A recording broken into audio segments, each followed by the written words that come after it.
Coucou, aujourd'hui je suis super contente de te retrouver pour un nouveau nail art pour l'été, évidemment avec un joli dégradé et des feuilles par-dessus. Et pour le matériel, tu auras besoin d'une base, d'un vernis rose, orange, jaune, d'un vernis à paillettes dorées, d'un top coat, de la peinture blanche, une éponge à dégradé, du scotch ou du latex, un pinceau fin et des bâtonnets.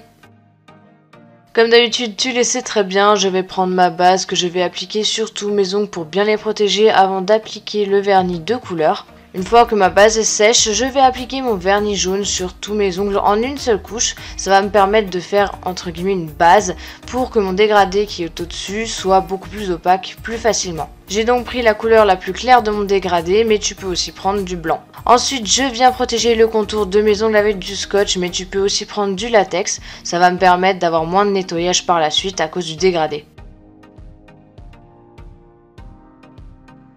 Ensuite, je vais commencer à faire mon dégradé. Donc sur mon éponge, je vais appliquer mon vernis horizontalement. Donc d'abord le rose, ensuite le orange et je finis par le jaune tout en bas.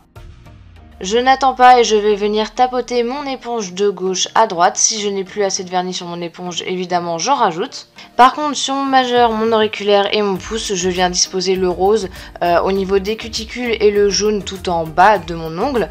Et par contre, du coup, sur mon index et mon annulaire, je vais faire complètement l'inverse. Je viens changer la disposition de mes couleurs en alternant avec les ongles comme j'ai fait pour le nail art de la semaine dernière. Pour que ça sèche plus vite, vu que je vais faire des motifs encore après, je viens mettre une fine couche de mon top coat sur tous mes ongles. Après, il est préférable peut-être que tu prennes un top coat mat parce que si tu utilises de la peinture, tu verras que ça sera beaucoup plus facile. Et justement, je vais prendre mon pinceau fin avec de la peinture blanche bien diluée et là, je vais commencer à faire mes feuilles. Donc pour l'instant, je vais faire une tige principale et ensuite, je vais faire les feuilles sur les côtés. Et là, je sais pas trop comment te décrire comment je fais quoi, mais regarde bien les images surtout. Le plus important au début, c'est surtout de créer la forme et ensuite, je remplis avec la peinture blanche. J'ai fait des petits creux sur les côtés et j'ai aussi laissé un grand trou, donc une ligne, au milieu de ma feuille. Là, je vais faire un autre type de feuille, ça va être un peu comme des fougères, enfin je vais faire quelque chose d'assez allongé. Et donc du coup, je viens faire évidemment la tige principale et ensuite je viens faire les petites feuilles qui seront très fines et allongées et pointues. D'ailleurs, il n'y a pas besoin que les feuilles soient disposées de manière symétrique, fais-le un peu comme tu le sens.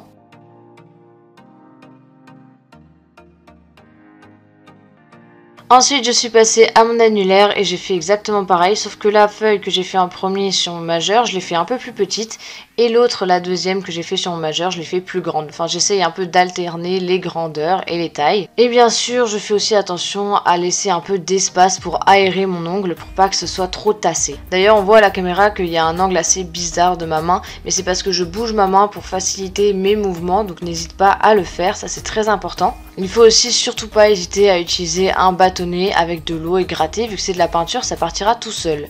Et ensuite j'ai pris un autre pinceau avec du coup mon vernis à paillettes dorées et j'en ai disposé là où il y a des espaces.